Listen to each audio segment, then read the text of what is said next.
One Piece, Chapter 1104. Wow, we are here. Skip that cover art. This is a cover request. We get right into Kuma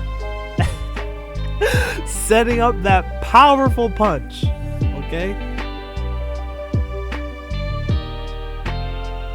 That powerful punch. A punch full of feelings. Okay, so we start off theorizing. The chapter starts off theorizing.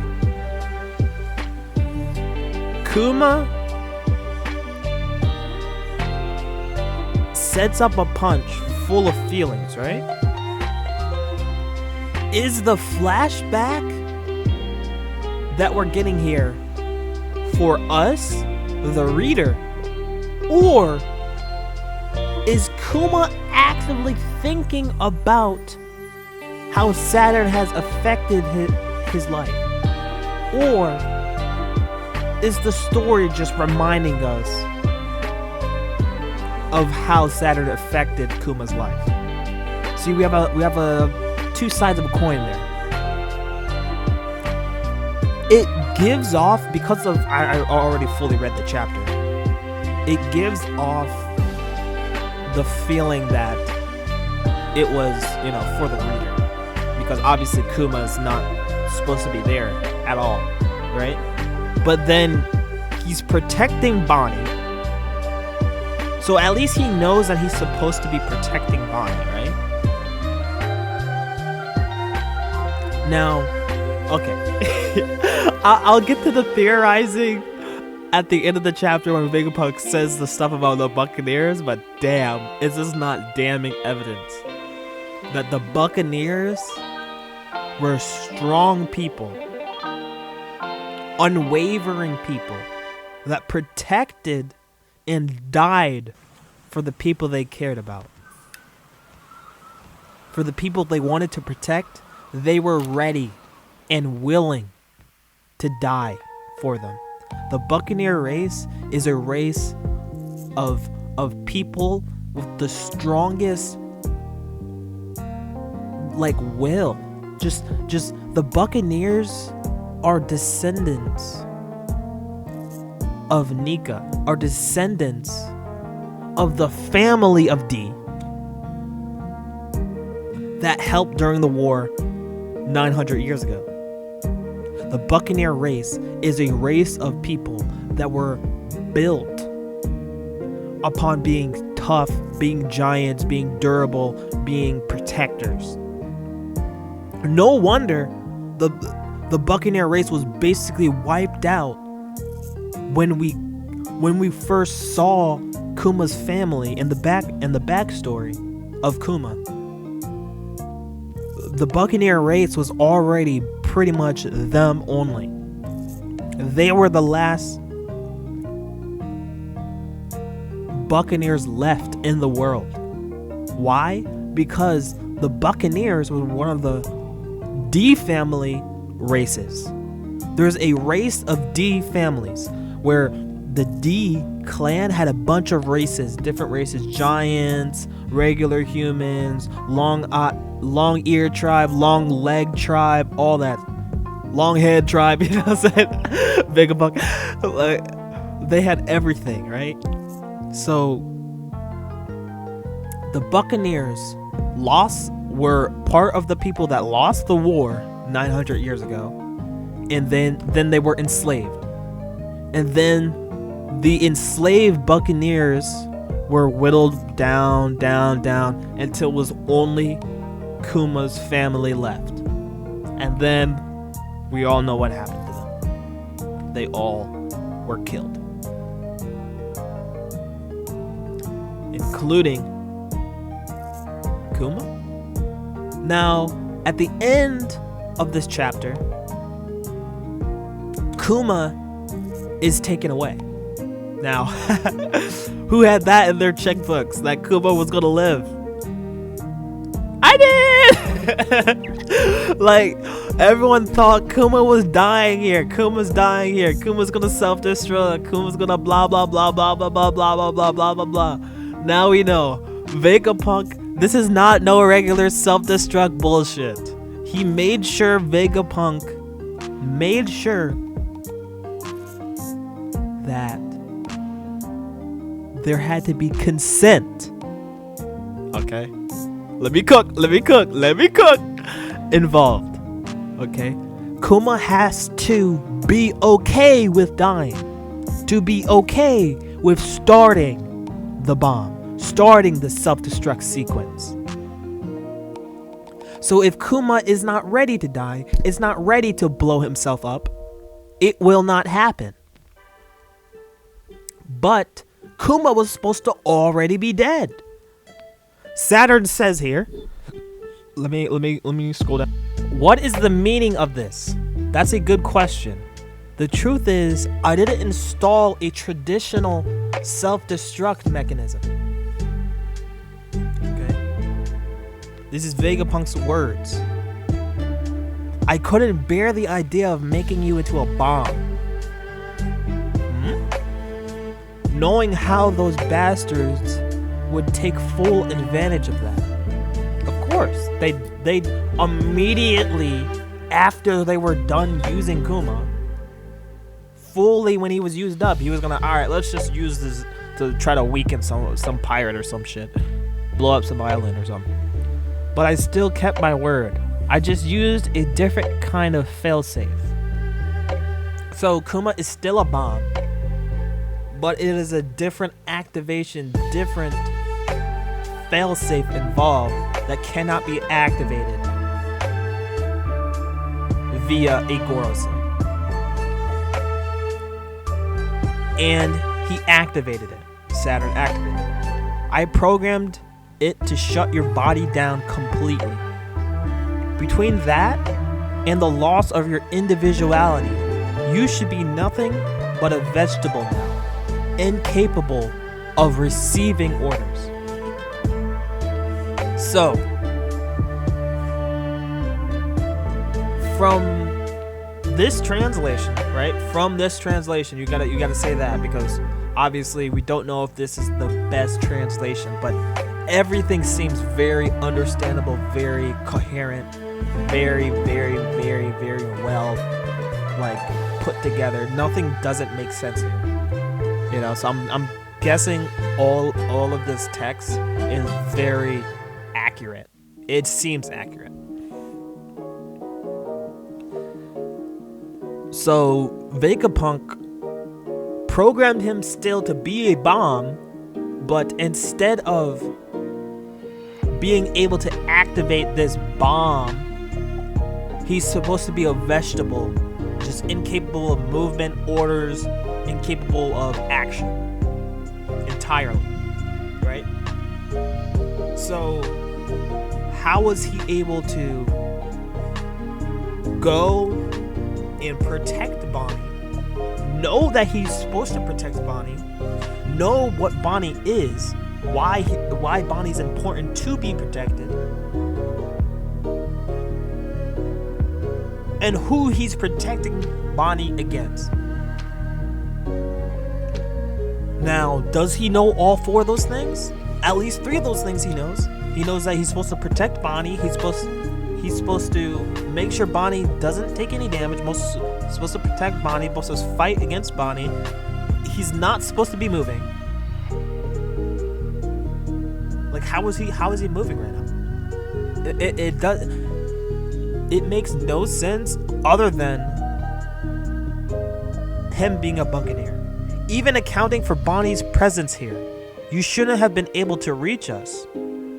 So how are you still moving? This almost seems beyond science. It can't be what I'm thinking, can it? The Buccaneers were said to have a special characteristic beyond their strong bodies. After all, your people once fought against the world. Fought against the world government, fought against the Gorosei. Your people once were the allies of the D, allies of Nika, and fought alongside and protected the D. Now, whether I'm cooking or not, who's to know? And then, who's to know?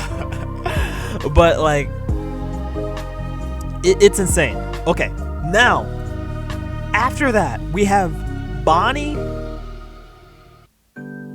being protected.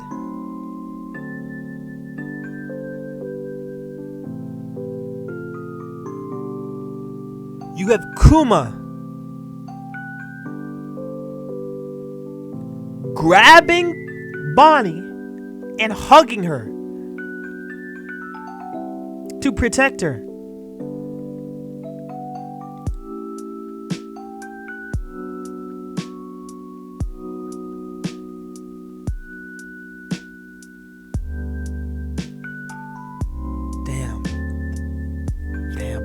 Bonnie, damn, that shit is so sad. Thank you, Daddy, for everything. I saw your memories. Mommy seemed like an amazing woman, and I saw how you actually wrote me lots and lots of letters. That made me so happy. I don't care if everyone else calls you a tyrant, because I know there's no one kinder than my dad. Hug. Oda! Oda! Critical. That was a critical hit, bro. Right in the field, bro. To me, you're the coolest person in the whole wide world. I'll never ever forget that.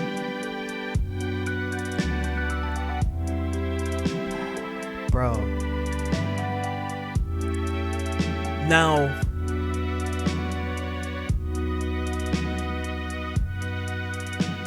everyone and their mom knows what's about to go down. Kuma, after seeing... Kuma. Kizaru, after seeing Kuma hug... After seeing Kuma... No, sorry. After seeing Kuma punch and send Saturn flying, grab holds and hugs and protects Bonnie one last time before turning off. Boom. Done. Can't move, can't do anything anymore. Can't protect Bonnie anymore, none of that. He's done. He's gone. Boom. And what does Kizaru say after seeing this display? Of a vegetable, of a robot, not supposed to have individuality, not supposed to have a priority protecting Bonnie. It's over, isn't it?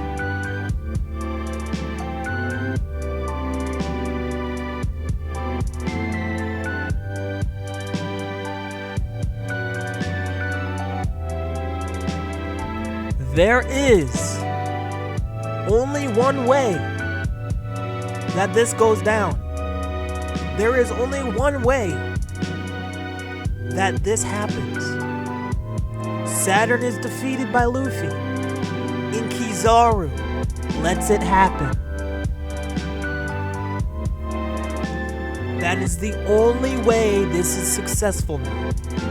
If Saturn and Kizaru actually team up, which at the end of the chapter it seems like that is the case, right? Because Kizaru is right behind Saturn. He has his back to Saturn, saying, it's my turn as an admiral.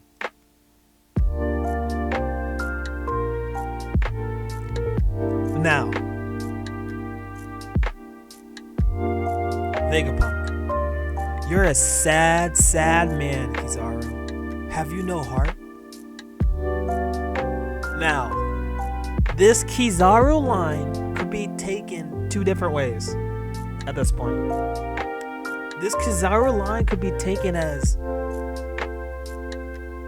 he's really struggling with these decisions right now, and he's actually having, like, he's tearing up. That's why he wants the darker shades, because he's actually tearing up. He's like, I'm actually on the wrong side of history. I am actually actively betraying human society. This nigga Saturn is like, humans are ants. Humans are nothing. Okay? There is no going back from that. This nigga declared it like it was a fact. Like it was a fact that humans were insects, bro. There's two ways. Kizaru betrays, Kizaru dies. There's two ways about it, right? Kizaru turns around and fights Saturn, and he's like, I'm done. I'm done. You think humans are insects? Yeah, I'm about to show you what an insect can do. You know what I'm saying? Or, so that's Kizaru betraying and dying, right? There's another one. Kizaru betrays, but runs away.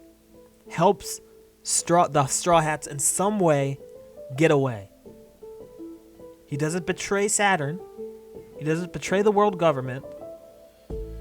But he makes it a point to help the Straw Hats and Vegapunk escape. So there's two edges there. He could literally turn around, because right now he is within range to attack Saturn. He is very close to Saturn, and Saturn probably let his guard down at this point as well, because he's not expecting Kizaru to attack him. And at this point, we have to say, does Saturn let Kuma punch him? Absolutely not. Absolutely not. There is a difference between Bonnie, a small child that he knows is a child, that he has experimented on countless times to make her a devil fruit user. That person, he is not scared of at all. He can't even Bonnie can't even use her power against him. So that is a null void. He's not taking any damage. He's not taking any risk taking a hit from Bonnie. Taking a hit from Kuma is a totally different story, and you can tell by the extreme nature of the punch, the hockey behind the punch, that Saturn, he isn't taking this punch for free. Though, when you look at the first panel, it does give off like Saturn's not even like surprised. He's not like wide-eyed here. Like look at this shit. Like, no, seriously, like he's not wide-eyed here. He's not, hey, Kuma's about to punch me. Like, he's not any of that. He's not like, whoa, look at the hockey, blah blah blah. No, it's him just looking at him like, and then going, like, what is this? Right? Like, so then the next panel we see, wow, that's Bonnie, and then Vegapunk. What is the meaning of this? How can Kuma still be alive? Kuma hasn't punched him yet. And this is what Saturn's saying. He's not defending. He's not blah, blah, blah. He's saying, Vegapunk, what is the meaning of this man coming in to punch me right now? What is the meaning of this man coming to punch? That's what happened, basically.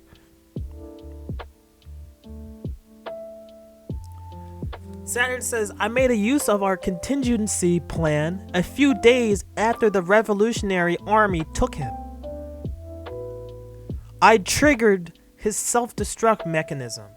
So he wanted the Revolutionary Army to take a hit from their own compadre, their own comrade, their own nakama. Saturn is evil. Evil. Alright? And then it's like, I triggered his self-destruct mechanism. What? And then it's Kuma. Seriously, the whole time not listening because he can't listen right now. Smash. And Saturn takes hella damage. Hella damage. This is way worse than the body damage. But as soon as the smash happens, what's next?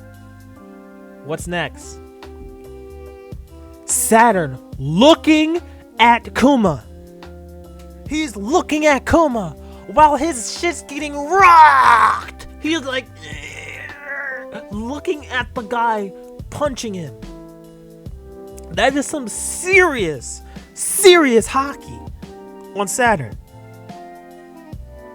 And then the punch fully goes through and Saturn's head is tilted towards the impact of the punch and is sent flying.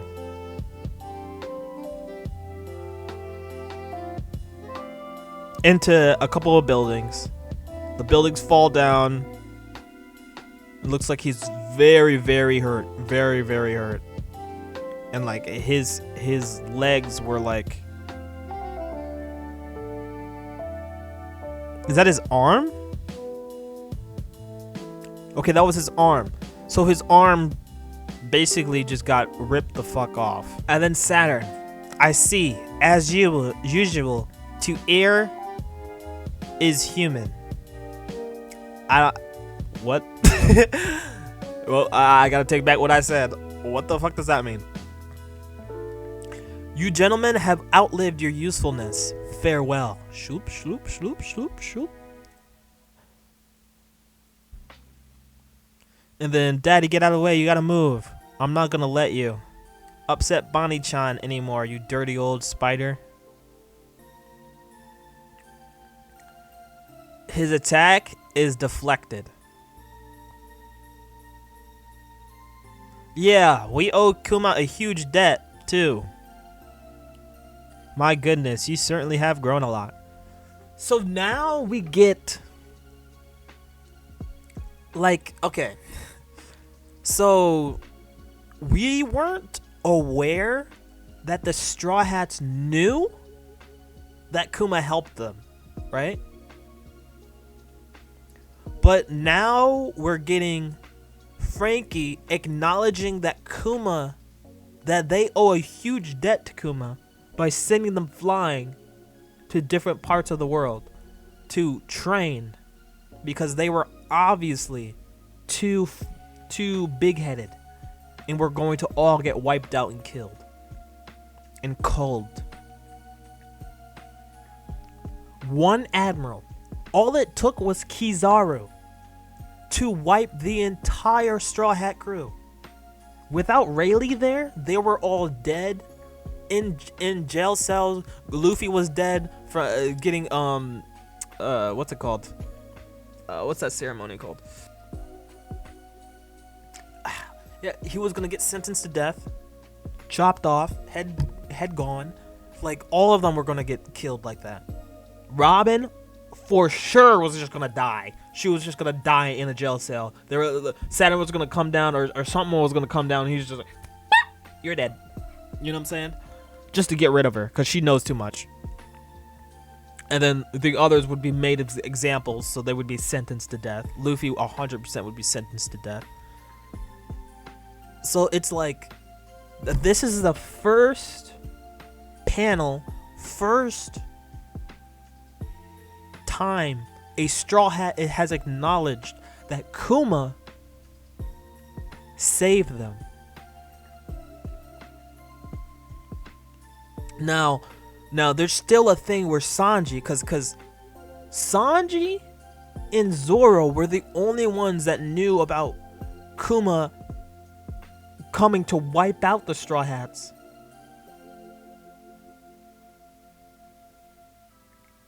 And then obviously the nothing happened with Zoro happened, right? So Sanji, who is here defending Kuma, but mostly defending Bonnie here. We don't know if Sanji also believes what Frankie believes, because obviously Frankie doesn't know that Kuma came to kill them, right? He was ordered to go to where they were fighting and eliminate the Straw Hats, finish them off. And instead of doing that, he obviously took all the damage from Luffy and gave it to Zoro, gave it to one of the Straw Hats. Now that still hasn't been, we haven't gotten any text bubbles from Sanji acknowledging Kuma, right? Sanji basically ignored or didn't acknowledge Kuma the entire chapter. Let me look at this one more time just to make sure, because I don't want to be fucking wrong. That'd be kind of embarrassing. I mean, I have read it before, so I mean, L memory if I said that. Body's regenerating. Daddy, get out of the way. You gotta move. I'm not gonna let you upset Bonnie-chan anymore, you dirty old bastard, old spider. Okay. This technically is acknowledging that Kuma getting hurt would upset Bonnie. And Sanji not wanting Bonnie to be upset is indirectly acknowledging Kuma. But it's not really like a... I don't understand...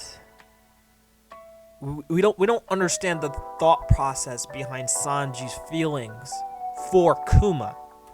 We obviously understand why he is defending Bonnie and indirectly defending Kuma by defending Bonnie here. So that's still a question mark there. It is talking about the nothing happened scene, and Sanji and Zoro are the only ones that would know about that. So there's still a little bit of doubt there about whether the entire Straw Hat crew thinks of Kuma as an ally. Obviously, we as the reader have seen all the flashbacks and understand why Kuma even was there, even decided to let them go, decided to take Luffy's pain and give it to one of the Straw Hats, you know? That whole scenario of why that even happened in the first place, right? All of that, right? If they knew that the world government sent Kuma and Kuma didn't kill them all, right? He actually tested them instead, right? And they passed the test, so he was just okay. Obviously, if they passed if one of the Straw Hat, if Zoro died there, if Zoro went into the ball and he just collapsed, dead, right? Kuma was going in there just wiping out the rest of them. There was no... If his second in command didn't survive that, Kuma was probably wiping out the rest of them. Obviously, we don't know what would have happened there, but... Very interesting chapter. There's a lot to cover here. There's a lot. So, will Kizaru turn around and start fighting Saturn, or will he do another? Sorry, I missed something that's like right in my. You know what I'm saying? Like how did he miss shooting that freaking cloud thing? Fucking hit a cloud or something. Like, is he gonna do one of those again, where he literally just misses, or he's not as potent as he should be, and that's how he lets them escape? He purposefully loses, purposefully doesn't get in the way. But right now, as you can see, he's in front of Saturn. They're all attacking Saturn right now. He gets in front of Saturn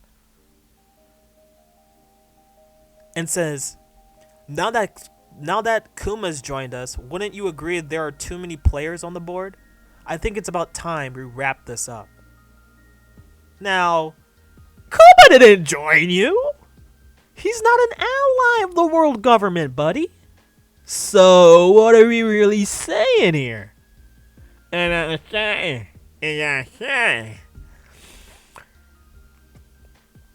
I think it's about time we wrap this up. We wrap this up. So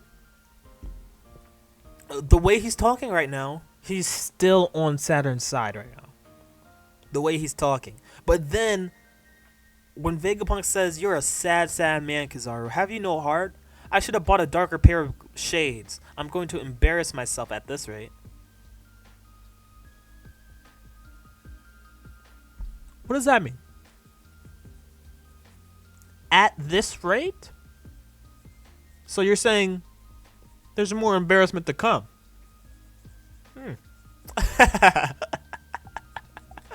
There's more embarrassment to come.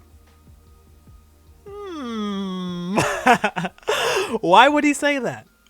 I should have bought a darker pair of shades. I'm going to embarrass myself at this rate.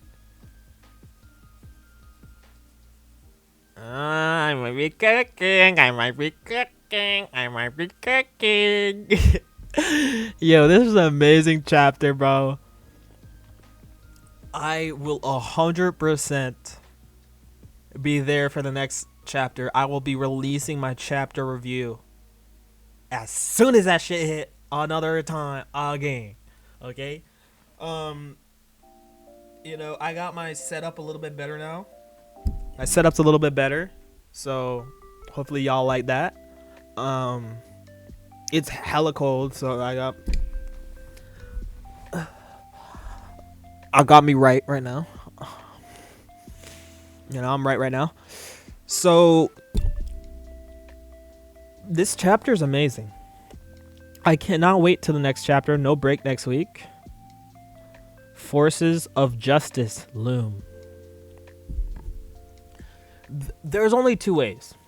At this point, Kizaru is not staying on the world government side. It is the way Kizaru is written. He has too much Kuzan vibes. He's giving Kuzan Fujitora vibes. He's giving, he's not dead inside. He's not this guy that's totally like just a fucking bitch and just totally like against real justice, against the real freedom of the world, right? It seems like Kizaru likes this freedom, likes for regular humans to have that freedom and have that will and have that, joy in life.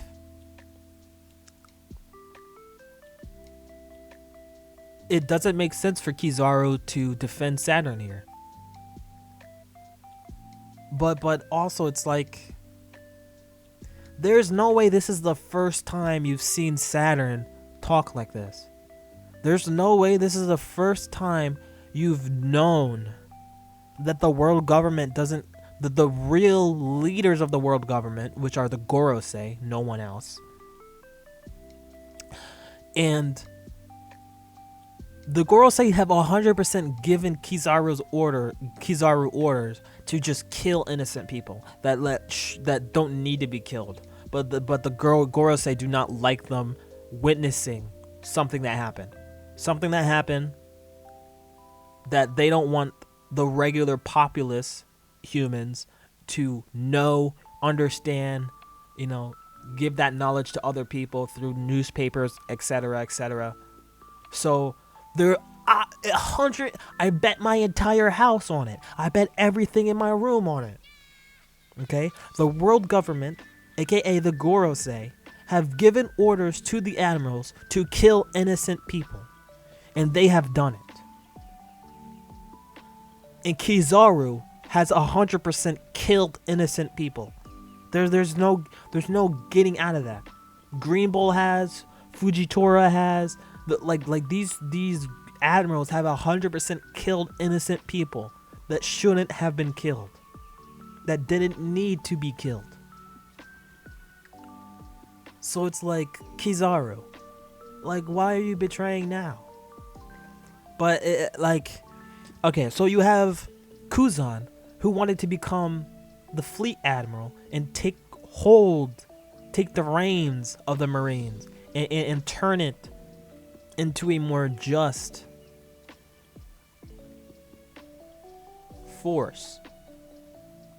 Kizaru, we have no idea what Kizaru is on.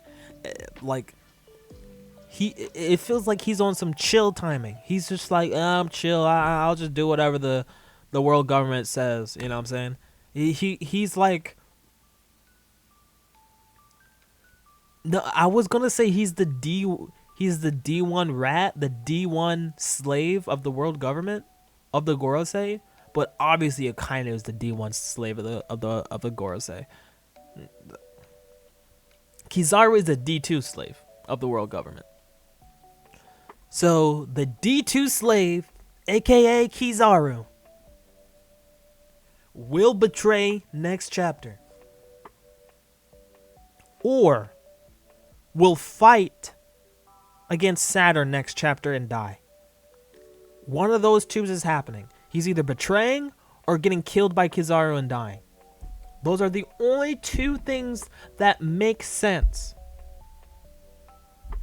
Which one will happen? We'll have to find out next time. Next chapter should be released next week, right? The 25th? January 25th, Thursday? Hopefully. We'll have to see, boys. Peace out. Thank you guys for watching. This is my review of chapter 1104. And it was a doozy, man. I really hope Kizaru gets fucking packed up, though. I hope Kizaru fucking dies. I'm not gonna lie. I hope Kizaru turns around and he's like, I can't do this anymore. Saturn, we have to rumble. And Saturn murks that nigga. But obviously, in the process of fighting a Yonko crew and an admiral at the same time, I'm pretty sure it's okay that we're letting Saturn die here.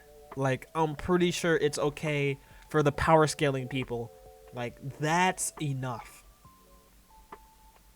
A whole Yonko crew, minus the Yonko, obviously, but a Yonko crew plus an admiral, like, it doesn't matter if you're like invincible, that you have these like Margo powers. That doesn't matter. There has to be a limit. If there's not a limit, there's a counter.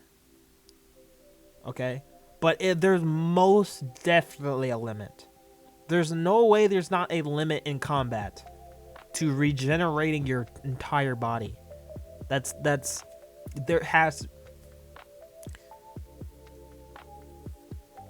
There's people in this one Discord. Shout out to BDA Law, but his Discord is filled with clowns and people that have mental issues. They think Saturn's regenerative powers are stronger than a devil fruit, a mythical devil fruit. Their whole power is relative to healing / regeneration. And you're saying Saturn's power is omnipotent, is stronger than Marco's power, Marco's mythical devil fruit? Yeah, you can suck my... No, that's not going down like that. That's not going down like that at all. All right, I'll see you guys. Peace.